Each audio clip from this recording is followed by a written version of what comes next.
স্বপ্ন দেখতেই থাকুন, ঠিক এমন শব্দে মার্কিন প্রেসিডেন্ট ডোনাল্ড ট্রাম্পকে ফের তীব্র প্রতিক্রিয়া জানালেন ইরানের সর্বোচ্চ ধর্মীয় নেতা আয়াতুল্লাহ আলী খামেনি।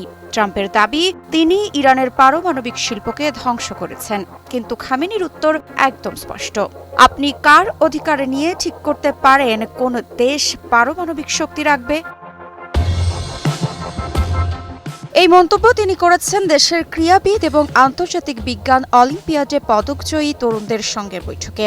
তরুণদের তিনি জাতীয় শক্তি ও বিকাশের প্রতীক হিসেবে অভিহিত করেছেন। তার কথায়, এই যুব সমাজ বিশ্বকে দেখাবে যে ইরান এখনও শক্তিশালী এবং দেশের ভবিষ্যৎ উজ্জ্বল। শত্রু মানসিক যুদ্ধে দেশের জনগণকে হতাশ করতে চাইলেও আমাদের যুব সমাজ আশা ও আত্মবিশ্বাসের প্রতীক।